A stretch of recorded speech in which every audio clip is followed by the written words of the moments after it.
তো বন্ধুরা শেষমেশ পরীদের বাড়ি থেকে উচ্ছেদ করাই হলো। পরীরা তো সবাই মিলে সমস্ত জিনিসপত্র নিয়ে বাড়ি ছেড়ে চলে যাচ্ছে অন্য কোথাও। তাই আজকের ভিডিওটা স্কিপ না করে সম্পূর্ণ দেখতে থাকো। বন্ধুরা আগের দিন তো তোমরা দেখেইছো, বাড়িতে তো কান্নাকাটি শুরু হয়ে গিয়েছে। সুবল 10 লাখ টাকা লোন নিয়েছে, কিন্তু সেটা শোধ করতে পারেনি। ডোনা রে, কি সর্বনাশ হলো ডোনা, এবার কি করব বলতো? আরে রাজ পারবে তো? তো দাদা যে সব শেষ করে দিল। দিদি ভাই এত ভেঙে পড়লে হবে? চিন্তা করো না, কোনো একটা ব্যবস্থা তো হয়েই যাবে। আর তোমার রাজের উপর ভরসা নেই? এদিকে এই সমস্ত যখন ঘটছে বাড়িতে, দূর থেকে দাঁড়িয়ে অনেকক্ষণ ধরে মুন্নি আর মৌরি সবকিছু দেখছিল। কি হয়েছে এই পরি, তোর চোখে জল কেন? এই তুলি বলছি কি হয়েছে? এখানে বাড়িতে সবাই খুব যে চিন্তা করছে, কি বলছে আমাদের এই বাড়ি থেকে চলে যেতে হবে নাকি, বুঝলি মৌরি? ওই মেশো নাকি কি একটা ধার করেছে, এই বাড়িটা নাকি তারা নিতে এসেছিল, সব নাকি ভেঙে চুরে দেবে কাল সকালের মধ্যে। আর সেই শুনেই না বনু খুব মন খারাপ করে কান্নাকাটি করছে, জানিস? আমি ওকে বোঝাচ্ছি যে কিছু হবে না, কোনো ভয় নেই, সবাই তো আছি আমরা। বল পরি, এই পরি, তুই এত ভেঙে পড়ছিস কেন, এত কাঁদছিস কেন? বোকা মেয়ে, আমাদের বাড়িতে কতজন আছে বলতো? বড়রা থাকতে তোরা তো চিন্তা কোথায়? কিছু না কিছু একটা ব্যবস্থা ঠিক হবে। এই তোর তো দেখছি মায়ের চেয়ে মাসির দরদ বেশি রে বাবা। পরি কাঁদিস না, ও তো কাঁদবে, আর ওর সঙ্গে আমাদেরও তো চোখের জল ফেলার টাইম হয়ে গেল। হ্যাঁ রে, বলি তোর বাবা কেমন মানুষ? আরে আমার বাবাও তো এই বাড়ির সম্পত্তির সমান ভাগ পায়, আর এই কাউকে কিছু না জানিয়ে সমস্ত কিছু উড়িয়ে দিয়েছে। এখন বাড়ি ভাঙতে লোক আসছে, আর তার জন্য তোদের দুঃখ হচ্ছে? এই তোর বাবা কি মাতাল নাকি জুয়া খেলে? আমি তো জানতাম যারা জুয়ারি হয়, মাতাল হয়, তারাই এই সব করে, সমস্ত টাকা বেচে কিনে বাড়ি মারি সব শেষ করে দেয়। বাবা দেখে তো মনে হতো কেমন যেন বোকা সরল, ওরকম কি ভেগ ধরে থাকতো তোর বাবা? টেনে না এক চড় মারবো, তোর খুব বার বেড়েছে। তুই জানিস তুই কার নামে কি বলছিস? আরে তোর কি এটুকু ভদ্রতাও নেই যে বড়দের সম্পর্কে কিভাবে কথা বলতে হয়? দেখছিস তো বাড়িতে কি অবস্থা, আর তোরা তো সাহস হয় কি করে? তুই কে রে? এই তুই চুপ কর, মুখে লাগাম দে। আমি যদি এই কথাটাই তোকে প্রশ্ন করি, তুই কে? আর তোর হয়তো কষ্ট হবেই বা কেন? আমি তো জানি তোর তো নিজের বাড়ি ঘর সবকিছুই কলকাতায় আছে। এখানে যদি ভাঙচুর হয়, তোলপাড় হয়, আমরা যদি রাস্তায় গিয়ে দাঁড়াই, তাতে তো তোর কোনো অসুবিধা নেই। তুই তো তোর সোনার বাংলোতে গিয়ে ঢুকে পড়বি, আর এতদিন আমাদের ঘরে বসে বসে থাকলি, এইবার নিজের টাইম হলে নিজের বাপের বাড়ি চলে যাবি। এই তুই এরকম করে কথা বললি আমাকে? তোর তো খুব হাসপাতাল দিন দিন বেড়ে গেছে। আমি এখানে থাকি, আমার বুঝি কষ্ট হচ্ছে না? আমি জানিস বুনুকে কত ভালোবাসি। আর হ্যাঁ, আমি যদি আমার বাড়িতে যাইও, আমি সবাইকে নিয়েই যাব। আমি তোর মতো ওরম অসভ্য নই। মাগো, আমি দোষী গো, আমি কি করলাম? কেন গো লোন নিয়ে এ বোঝা মাথায় টানলাম গো মা? আমি কি করব? আমরা কি গাছতলায় গিয়ে বসবো নাকি? বাবা সুবল, এমন কথা কোস না বাবা, তুই ভুলবশত একটা ভুল করে ফেলেছিস। কি করা যাবে, আমরা সবাই আছি, তুই এত চিন্তা নিস না বাবা। ঠিক রাধা মাধব একটা ব্যবস্থা করবে। চুপ কর, শান্ত হ। এরকম করলে সব ঠিকঠাক হবে কি করে? তোকেও তো শক্ত হতে হবে। এইসব কথা এদিকে তো মুন্নি দাঁড়িয়ে দাঁড়িয়ে শুনছিল। এবেলা বুড়ির দরদ উঠলে পরে বড় ছেলে সব ভেঙে চুরে বেঁচে কিনে খেয়েছে, সেবেলা কোনো অসুবিধা নেই। আর আমার বাবা একটুখানি বিয়ে করেছিল আমার মাকে ভালোবেসে, তার জন্য আমাদের সঙ্গে কত খারাপ ব্যবহার করেছে। যেমন পরি, উনি হলো আবার পরি ছাড়া অন্ত প্রাণ। আমার ছোট নাতনি। আমরা তো সব বানের জলে ভেসে এসেছি, আমাদের প্রতি কোনো ভালোবাসাই কোনোদিন দেখি না। সবসময় পারে তো দোষ দেবে, মার খাওয়াবে। আর এদিকে হয়েছে বড় ছেলে। বাবা দাঁড়া না, তোর বুড়ি শায়েস্তা তুই হবি। এবার তুই বাড়ি ছাড়া হ, তুই রাস্তায় গিয়ে ওই কুতিয়ে মর, তবে তোর মজা হবে, তখন বুঝবি। আর এদিকে কিছুক্ষণের মধ্যেই রাজ তো বিষণ্ণ মুখে বাড়ি ফিরলো। আমি সব জায়গায় ঘুরে এসেছি, কিন্তু কোথাও থেকে টাকার জোগাড় করতে পারলাম না। কেউ এই দুঃসময় আমার পাশে এসে দাঁড়ালো না, কেউ 1 পয়সা দিয়েও সাহায্য করলো না। কি করব? আমি কোন মুখে সবাইকে মুখ দেখাবো? বাড়ির বড় মুখ করে বলে গেলাম আমি যে করে হোক আর ব্যবস্থা করছি। আরে ওই তো রাজ এসেছে।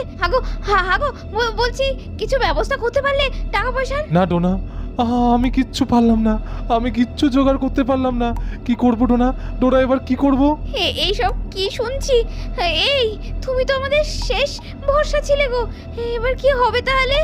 দিদিভাই তো এমনিই ভেঙে পড়েছে, আমি তো আশ্বাস দিয়ে বললাম তোমার উপর ভরসা রাখতে। ডোনা রে, আর চিন্তা করিস না, আর চিন্তা করি বা কি হবে বল? আমাদের তো সামনে সব অন্ধকার। তবে তবে জানিস তো, আমি শুনেছি যতই হোক ঘনাদা তো বাড়িতে বউ বাচ্চা সবই আছে, উনি তো বুঝবেন নিশ্চয়ই। বল, আমাদের অবস্থাটা বুঝবে না বল? হ্যাঁ হ্যাঁ দিদিভাই, কি জানি দিদিভাই, কি জানি বুঝবে কিনা। এই শোন না, আমি না হাতে পায়ে ধরবো, জানিস, হাতে পায়ে ধরবো। আমার ঘরে জমানো যা যা আছে, এই টাকা পয়সা যেটুকু আছে, গানে সোনা, গলার হার, সব বেচে দেবো, যা পারি দিয়ে দেবো, দিয়ে বলবো আর কিছুটা সময় দিতে, আমাদের বাড়ি ছাড়া না করতে। হ্যাঁ দিদিভাই, আমিও তোমার সঙ্গে আছি দিদিভাই, আমিও করবো। আর এদিকে পরের দিন সকাল সকাল ঘনা তার দলবল নিয়ে লাঠি সোটা নিয়ে চলে এসেছে বাড়ির দখল নিতে। কিরে মন্দার, এ হান্টু, কেমন বল বাড়িটা? এই বোকা শোকা সুবলকে পটিয়ে পাঠিয়ে ওই কটা টাকা ধার দিয়ে এই বাড়ির খানা দখল নেব। আর আমি জানি 10 লাখ ও সারা জীবনেও ধরে জোগাড় করতে পারবে না।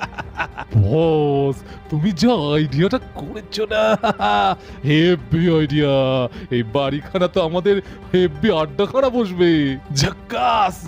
পুকুর পাড়, ঠান্ডা ঠান্ডা হাওয়া, আর রাত্রেবেলা মদের জোয়ার আসর, ঠিক যা হবে না। মান্দারদা হ্যাপি পড়াচ্ছ, হেপি হবে রাত্রিবেলা এখানে। আরে হবে, দাঁড়া, আসল কাজটা আমাকে করতে দে। ওইগুলোকে আগে বাড়ি থেকে বার করব, তারপরে। আচ্ছা বস, যদি ওরা তেরি বেরি করে তাহলে কি হবে? আরে ঘনা তো কাঁচা কাজ করে না। এই দেখ, ওর বাড়ির দলিল আমার হাতে, আর যাবে না ওরা। ওদেরকে যাওয়ার জন্য তোরা আছিস তো, তোদের লাঠি নিয়ে কেন আসিয়েছি, এ তোরা ব্যবস্থা করতে পারবি না? হ্যাঁ, আছি তো আমরা। এই বলে ঘনা তো বাড়ির দিকে এগিয়ে গেল। এ সুবল, বেরিয়ে আয়। আরে সুবল! আর এদিকে কিছুক্ষণের মধ্যেই ইন্দু আর সুবল বেরিয়ে এলো ঘর থেকে। আরে ঘনাদা চলে এসছো। ঘনাদা, আমি পায়ে পড়ি, আর কিছুদিন সময় দাও ঘনাদা, আমি টাকা জোগাড় এখনো করতে পারিনি। এই চুপ কর, আর একটা মিনিট আমি সময় দেবো না। তোর ওই নাটক অনেক দেখেছি, আমার অনেক টাকা ক্ষতি হয়ে গেছে। তোর বাড়িটা নিলেও আমার সেই ক্ষতিপূরণ হবে না। বাস্কো পাটরা যা আছে সব নিয়ে এক্ষুনি বেরো বলছি। ঘনাদা, আমি তো তোমার ছোট বোনের মতো, বলো ঘনাদা, এইভাবে আমাদের বাড়ি ছাড়া করো না। আমি স্বীকার করছি, আমার স্বামী ভুল করে ফেলেছে, অন্যায় করেছে, তোমার টাকা নিয়েও শোধ দিতে পারেনি, কিন্তু তার জন্য তুমি আমাদের সবাইকে এত বড় শাস্তি দিও না ঘনাদা। আমি তোমার পায়ে পড়ি ঘনাদা, আমাদের ক্ষমা করে দাও ঘনাদা, আমি তোমার পায়ে পড়ি ঘনাদা, এরকম ভাবে আমাদের শাস্তি দিও না। আর তুমি তো জানো, বলো, আমার একটা ছোট্ট মেয়ে আছে, সব বাচ্চা বাড়িতে ভর্তি, তাদের নিয়ে আমরা কোথায় যাব এই মুহূর্তে? আমাদের তো কোথাও যাওয়ার জায়গা নেই। আর কটা দিন সময় দাও, আমি তোমায় কথা দিচ্ছি, আমি আমার যা আছে বেঁচে কিনে তোমার ঋণ শোধ করবো। দেখছিস, ইমোশনাল ব্ল্যাকমেল করছে আমাকে। তুই কি ভাবলি তুই একটু নাকে কান্না কাঁদবি আর তোর বরের সব টাকা আমি শোধ করে দেবো, টাইম দেবো?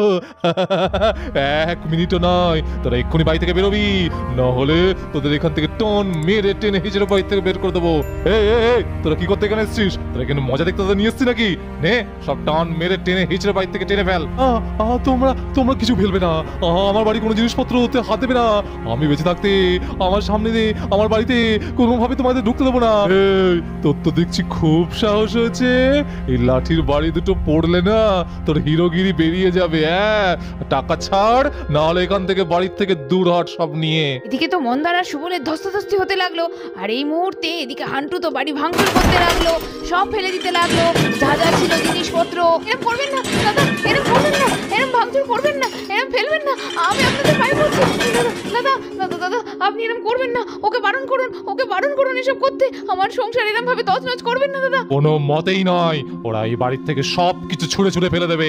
তোমরা টাকা দেবে না, আবার বাড়ির থেকেও যাবে না, এত বড় সাহস! একটু দয়া করুন দাদা, আমি তো বলছি আপনার সব ঋণ আমি শোধ করে দেবো, যেভাবে যেখান থেকে পারি, কিন্তু তার জন্য তো সময় লাগবে। এত তাড়াতাড়ি এতগুলো টাকা কিভাবে পাবো বলুন তো? এটুকু তো বুঝতে হয়।